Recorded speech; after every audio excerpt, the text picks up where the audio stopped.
Hello friend, good morning. তোমরা সবাই কেমন আছো? আশা করছি খুব ভালো আছো। আমিও মোটামুটি ভালোই আছি। তো মিষ্টি শম্পা লাইফস্টাইলে সকলকে স্বাগত জানিয়ে আমি শম্পা চলে এসেছি আবার নতুন একটি ব্লগ নিয়ে।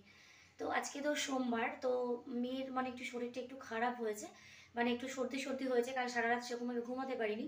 সেই জন্য এখন প্রায় 9টা বাজে, এখনও আমার মেয়ে ঘুমাচ্ছে।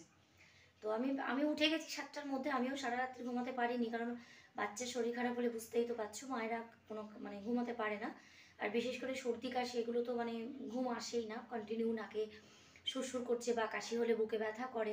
তো এই জন্য সারা রাত মায়েরও ঘুম হয় না, তো আমারও সেরকম ঘুম হয়নি। সকাল থেকে মানে কি বলবো, ঘুমই মানে টায়ার্ড লাগছে, কোনো কাজ করতে ভালো লাগছে না।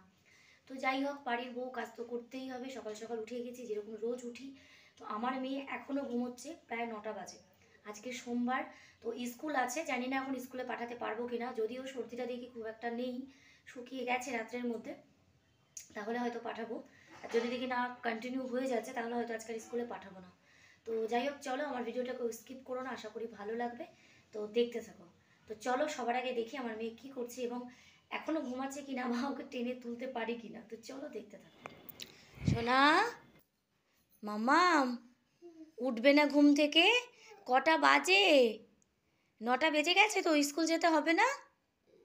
হ্যাঁ, কেন?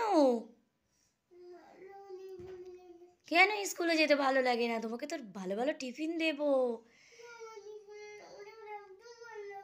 না মা, ওরকম বলতে নেই, সবাই স্কুলে যায়, দেখেছো তোমার বন্ধুরা? সবাই, সব মায়েরা তো দাঁড়িয়ে থাকে। শিগগিরই উঠে পড়ো বাবা, অনেক অনেক বেলা হয়ে গেছে, দেখো 9টা বাজে। এখনো টুথব্রাশ করোনি, খাওনি। সকালের খাওয়াই তো খাওনি এখনো, দুধু। এবার খাবার টাবার খেয়ে তো স্কুল যেতে হবে। তো দেখতেই পেলে এখনও ঘুমোচ্ছে, উঠতে চাইছে না, কারণ ও কদিন ধরে মানে কি বলবো, গোটা সপ্তাহ স্কুল গেছে। এখন আমার কদিন ধরে বায়না করছে ওর ওপরে একা একা, আমি যেহেতু যাই না, তো 11টা থেকে 2:30 পর্যন্ত স্কুলে একা একা থাকতে হয়। তো গার্জিয়ানদের তো উপরে উঠতে দেয় না, ওরাই নিয়ে যায়, এবং যখন ছুটি হয় তখন আমরা গেটের সামনে দাঁড়িয়ে থাকি। তো দুদিন ধরে একদম স্কুলে যেতে চাইছে না। মামাম, তুমি ছাড়া আমার ভালো লাগে না, তুমি দাঁড়িয়ে থাকলে আমার উপরে যেতে একদম ভালো লাগে না, এইসব শুরু করেছে। কিছুতেই স্কুলে যেতে চাইছি না। তো যাই হোক, চলো দেখতে থাকো তোমরা, ভিডিওটা স্কিপ করো না। আমি চেষ্টা করি ওকে রেডি করি স্কুলে যাওয়ার জন্য। তো চলো অটোমেটিক কী হয় তোমাকে দেখা। তো বন্ধুরা, যাই হোক, দেখতেই পাচ্ছ আমার মেয়ে ঘুম থেকে উঠে গেছে। প্রায় অনেকক্ষণ হয়ে গেছে ঘুম থেকে উঠেছে। তো ওর মানে কি বলবো, ঠান্ডা লেগে গেছে প্রচণ্ড পরিমাণে, সর্দি হয়েছে একটু। তো ওর সর্দি হওয়া মানে ভয়ঙ্করভাবে ওর কাশি হয়, সবথেকে ভয়ঙ্কর মানে হয় বলে যখন, তখন খুব কষ্ট পায়, ও ভীষণভাবে কষ্ট হয়। তো সেই জন্য একটু তেলটা মালিশ করে দিলাম বুকে, হাতে, পায়ে, যাতে করে আজকের মধ্যে সর্দিটা মোটামুটি বসে যায়। যেহেতু আজকে স্কুলে গেল না, কালকে যেতেই হবে, তো সেই জন্য আজকের মধ্যে ওকে সর্দিটাকে যেভাবে কমাতে হবে। নয়তো মানে শুধু হাঁচি দিচ্ছে জোরে জোরে, আর হাঁচির সাথে শুধু সর্দি বের হচ্ছে। আর এরকমটা হলে একা একা স্কুলে গিয়ে কিছুতেই সর্দি মুছতে পারবে না। ওকে যতবার হাঁচি হয়, সর্দি বের হয়, আমি মুছে দিই। তো সেই জন্যই আজকে এই কারণে স্কুলে পাঠালাম না, যেহেতু নার্সারির বাচ্চা, বারবার এরকম হলে ওরা ডিস্টার্ব হবে। তো সেই জন্যই আর কি আমি আজকে পাঠাইনি।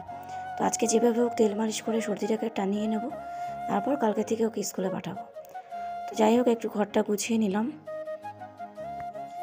তো ফ্রেন্ড, এখন প্রায় 11টা 10 হয়ে গেছে, আর স্কুলে যাওয়া হলো না, কারণ আজকে আমার মেয়ে স্কুলে একদমই যেতে চাইলো না।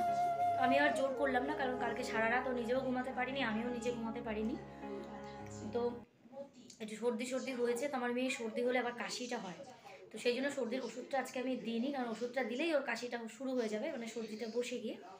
তো সেই জন্য আজকে আর স্কুলে পাঠাইনি, কালকের থেকে যাবে।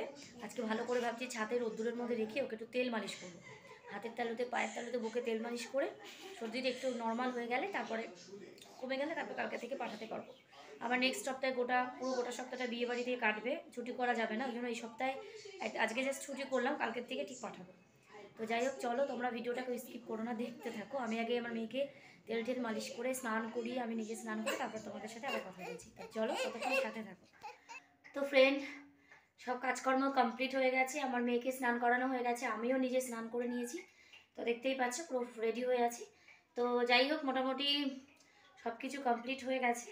এবার এখন আমরা শুতে যাব, প্লাস ঘুমাতে যাব, কারণ খুব ঘুম পাচ্ছে। কালকে তো বললামই সারা রাত্রি ঘুমাতে পারিনি ওর সর্দির জন্য। তো এখন তেল ঠেল মালিশ করে স্নান করে দিয়েছি, এবার খাওয়া দাওয়া হয়ে গেছে, এবার ঘুমিয়ে পড়বো। এখন প্রায় 2টো বাজতে যাচ্ছে। তো সব থেকে বড় একটা কথা বলছি, যে ভিডিও করতে আমার খুব অসুবিধা হচ্ছে, এ দেখো ভিডিওর স্ট্যান্ড যেটা 3 খণ্ড হয়ে গেছে, এটার মাথাটা গেছে ভেঙে, মাঝখানে যেটা ওটাও ভেঙে গেছে, আর শুধু লম্বা ওইটাই শুধুমাত্র রয়েছে। তো ঠিকঠাকভাবে ভিডিওগুলো ভালোভাবে করতে পারছি না, মানে যেরকম কাজের যে ভিডিওগুলো হয় সেগুলো ভিডিওর এই স্ট্যান্ডটা ভেঙে যাওয়াতে মানে কিছুই করতে পারছি না, সেই জন্য ভিডিও করতে খুব অসুবিধা হচ্ছে। তো প্রায় কদিন হয়েছে মানে এটা ভেঙে গেছে। তো এখন এই মুহূর্তে কেনা আমার পক্ষে সম্ভব না, যেহেতু নেক্সট উইকে বিয়ে আছে, তো বিয়ে টিয়ে মিটে গেলে বাড়ি এসে তারপর আবার একটা স্ট্যান্ড কিনতে হবে।